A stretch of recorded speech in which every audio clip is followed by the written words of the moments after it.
સોની Hiraben Satikunvar trust દ્વારા નાથ દ્વારા સોમનાથ બસનું સંચાલન સોમનાથ એસટી ડેપોને કરાવવા રજૂઆત કરાઈ। સોની હીરાબેન પ્રભુદાસ સતીકુંવર સેવા ટ્રસ્ટ અધ્યક્ષ કિશોરભાઈ મોહનભાઈ કુહાડાએ વેરાવળ સોમનાથ હિન્દુ સમાજના પ્રમુખ જીતુભાઈ કુહાડાએ નાથ દ્વારા રૂટનું સંચાલન વેરાવળ એસટી તંત્રને સોંપી રિટર્ન ડાયરેક્ટ સોમનાથ સુધી ચલાવવા એસટી બસ સુવિધા માટે રજૂઆત। ગીર સોમનાથ વિસ્તાર જે વિશ્વ પ્રસિદ્ધ યાત્રાધામ સોમનાથ મહાદેવ આવેલ જ્યાં દેશ વિદેશથી દર્શનાર્થી યાત્રીઓ સિનિયર સિટીઝનની અવરજવર હોય પણ વેરાવળ એસટી તંત્ર અને જૂનાગઢ વિભાગ દ્વારા સોમનાથ મહાદેવ મંદિરની જરૂરિયાતની સુવિધાઓથી વંચિત હોય। આ બાબતે અનેક વખત રજૂઆત કરેલ હોય છતાં પણ આ બાબતે કોઈ યોગ્ય થયેલ ગુજરાત રાજ્ય માર્ગ વાહન વ્યવહાર નિગમ દ્વારા વર્ષો અગાઉ સોમનાથ નાથ દ્વારા રૂટ શરૂ થયેલ જે બસ સેવા આ વિસ્તાર માટે આશીર્વાદ સમાન સુવિધા ઉપલબ્ધ થઈ હતી પણ એસટી તંત્રની અનાવડતથી આ બસ સેવાઓનું સમય બદલી સવારનો કરેલ આ રૂટ મળતી આવક તૂટી અને આ બસ સેવાઓ જૂનાગઢ ડેપોની સોંપી થોડાક સમય ચાલી આ રૂટ ફરી કેશોદ ડેપો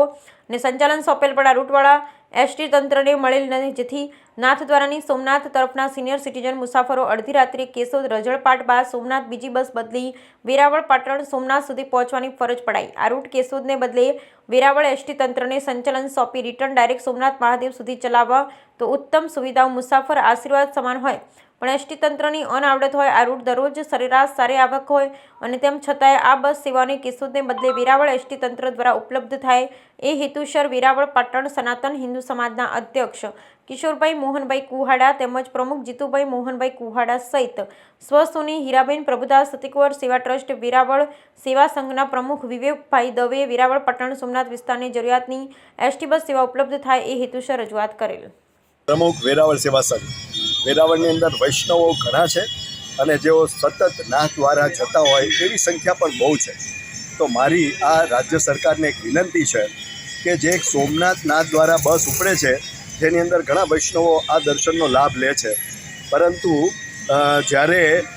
રિટર્નમાં આવે છે ત્યારે એ બસ કેશોદ સુધી જ આવે છે। તો સવારમાં બાળકો મહિલાઓ અને સિનિયર સિટીઝન એ કેશોદથી કેવી રીતે વેરાવળ કે સોમનાથ પહોંચે એક પ્રશ્ન હોય છે। તો મારી એક વિનંતી છે કે બે યાત્રાધામને જોડતી બસ જે છે સોમનાથથી નાથ દ્વારા એવી જ રીતે નાથ દ્વારાથી સોમનાથ સુધી આવે તો વેરાવળવાસીઓને સોમનાથ દર્શન કરવા આવતા દર્શનાર્થીઓને આ તકલીફ ન પડે અને બસ બદલવી ન પડે। આ થઈ શકે એવું છે, શક્ય છે તો આપ ધ્યાન દઈ અને આ બસને સોમનાથ સુધી લંબાવો એવી મારી નમ્ર વિનંતી છે। જય સોમનાથ। ગુજરાત સરકાર અને એસટી નિગમ દ્વારા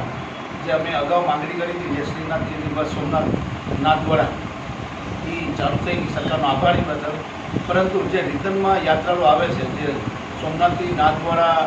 દર્શનાર્થીઓ જાય છે ને નાથ દ્વારાથી સોમનાથ આવવાના બદલે એ બસ કેશોદ રોકાઈ જાય છે તો યાત્રાળુને બહુ તકલીફ પડે છે અને પાછી એ બસ અમુક કલાક પછી ખાલી સોમનાથ આવે છે। તો ગુજરાત સરકારને અને એસટી નિગમને મારી વિનંતી છે કે યાત્રાઓના હિતમાં જે સોમનાથ નાથ દ્વારા બસ જાય છે નાથ દ્વારાથી પણ સોમનાથ જ આવે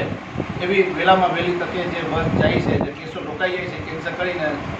નાથ દ્વારા સોમનાથ થાય એવી પ્રજાના હિતમાં અને યાત્રાઓના હિતમાં હું સરકારશ્રીને અને એસટી નિગમને વિનંતી કરું છું। જય સોમનાથ।